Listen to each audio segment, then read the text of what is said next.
Webinar. You have entered as an attendee in listen-only mode. You can see an application ID here. Let me now take you to my Facebook developer pages.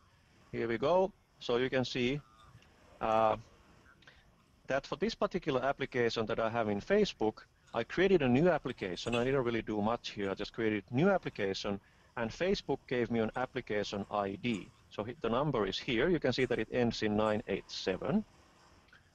So if you go back to this JavaScript property here, you can see that I've entered the same application ID here. Graph.facebook.com is the identity management site of Facebook itself. And then what is this role ARN? Well, let me show you how I manage this. So in AWS Identity and Access Management, I have used Identity Federation, in this case with Facebook. So let's go to our IAM pages. So now I'm in the IAM, or Identity and Access Management console. And I have clicked on roles, and I have created a specific role in IAM for this particular application, JavaScript block demo. You can see the role ARN here. So this is the particular role. It's the same role that I have input in the application properties here. So the application knows that I'm supposed to use this particular role if the Facebook authentication is successful. And you can see the trust relationship here. So here, in this particular IAM role, there's a trust relationship with the identity manager graph.facebook.com with that same application ID that you saw earlier. So we will do an OAuth authentication against Facebook. Facebook will respond, and then we will associate the application with this particular role. And the role has policies. In this case, I have allowed policies that this role, so this application, can interact with my specific S3 bucket for this block demo, and it can interact with a specific DynamoDB table. So using this IAM role, I can create temporary credentials, and then the role that is matched with that only has access to this DynamoDB table and this S3 bucket. And that's only for administrators. For unauthenticated people, they only have read-only access. Okay, where is the S3 bucket itself? Let me show you that. Okay, let me show the DynamoDB table. So in DynamoDB, I have the table called JS block demo. It's a simple table with a few attributes. When we explore the table and scan it, you can see that no items are returned. It's an empty table currently. When I go to S3, this is my bucket, JS block demo. You can see it's empty. I haven't actually deployed the application yet. In this bucket, I have enabled static website hosting. So I have turned this bucket in S3 into a website. Very simple. You just enable it. You specify your index page. And I have had to enable CORS, cross-origin scripting. So here, with a specific CORS configuration, I pretty much use the defaults. I have allowed the dynamic website in S3 access. So basically, S3 has now two functionalities. It has the storage for the objects, and it has the website serving the JavaScript application. And then when the JavaScript is executed from the website of S3, the JavaScript has functionalities to put files in the same bucket. So with this CORS configuration, S3 allows the website running in itself, the application, to upload or put content into that bucket. More about CORS configuration later. Okay, so now let's deploy the application. Nothing has been deployed, as you can see. Let's go to my terminal. I have a little helper script here called publish, which is simply using the AWS CLI. So you can see AWS S3 sync this folder to that particular S3 bucket. So let me now publish from my laptop this application to the S3 bucket. So now we upload the code from my laptop. You can see upload, upload, upload. And when we refresh the page in S3, we will see that all of a sudden the application is deployed to this particular bucket. There you go. So now we have objects there. Now we have objects there. So now we should be able to use this site. So to actually use this, I will be calling the website URL of this particular index file. So when you look at the object, you can see that there is a link. Now in my browser, you can see the same here. So JS-block demo bucket in S3's website. Let's call that one. So there you go. Now we are accessing the dynamic application directly from S3, not from any server. And let's log in now as an admin. So I click on the login button there. And now you will see the integration with Facebook. We get the OAuth challenge here. So I will need to enter my Facebook details to log in. I will intentionally put a wrong password first and see what happens. Now you can see my awkward seal picture there. And now let me try to put my real password so that we can actually authenticate.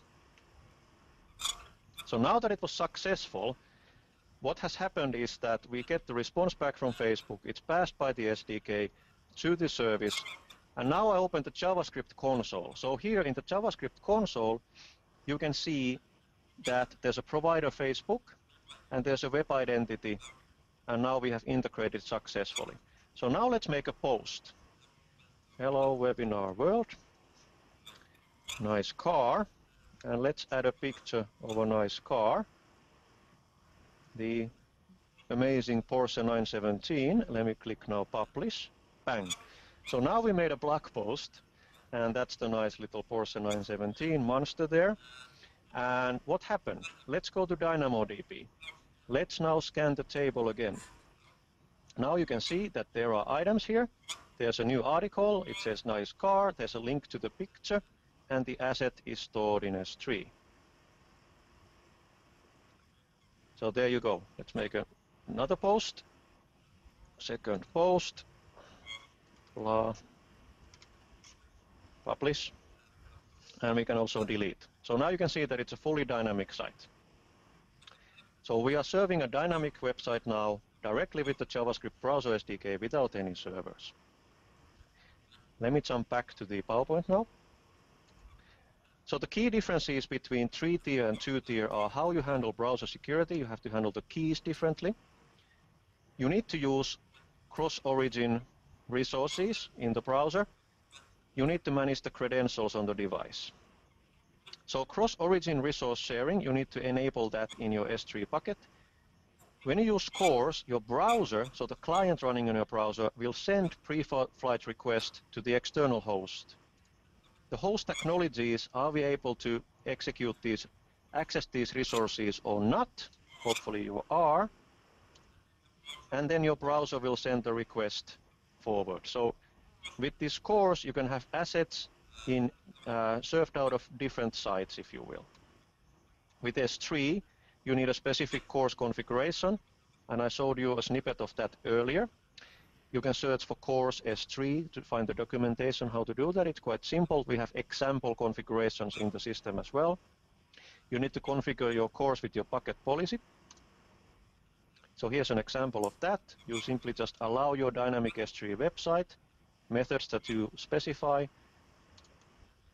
and then to get the credentials on your device, never hard code those. Use Web Identity Federation. We support Facebook, login with Amazon and Google. You will have to have an IAM role with these identity providers associated. You will limit what these roles can do specific to your application resources. It's simple to do. You create a new IAM role. You can select role for Web Identity Provider. And, for example, select Facebook and enter your application ID. I showed you the ARN earlier, the configurations in your code. You will get an access token back from Facebook. You will enter the Facebook access token to your config credentials object in your SDK. And we use the same concept for the other identity providers. And as a new thing, very recently, we have launched Amazon Cognito support in the AWS SDKs for JavaScript in Node.js and JavaScript in the browser. So with Cognito, managing these identity providers is even easier. So please take a look at that. You can also find our previous webinar that we did in August called Developing Mobile Applications for more examples on Cognito. And to finish off the webinar, we love our community. We want to support our community. We love open source. So that's why we have open sourced the SDKs. You can find them in GitHub. Here's the example for the AWS SDK for JavaScript for Node.js. You can contribute to the SDK. You can let us know if we can improve the documentation in any way, report any issues, submit pull requests if you want to actually help us improve anything in the SDK. And then you can develop third-party plugins. A third-party plugin is a nice way to extend features beyond the basic SDK. So when you go to the NPM website, you can see that for this AWS SDK for JavaScript that we have there, there are already 305 dependent other repositories there. So there's higher level, higher order functionality that people have contributed, and they are leveraging the underlying SDK. So with these dependents, you can find nice functionalities to help you and your application development. So to summarize, please write more code. And thank you very much. I really hope that you enjoyed the webinar. Sorry that we went 2 minutes over time. I hope you still have time to complete the survey. Please take the time, a couple of minutes to complete the survey, the feedback. We love your feedback, and with your feedback, we are able to then iterate and provide better services to you. So thank you very much. My name is Markku Lepistö, and hope to see you next time. Bye-bye.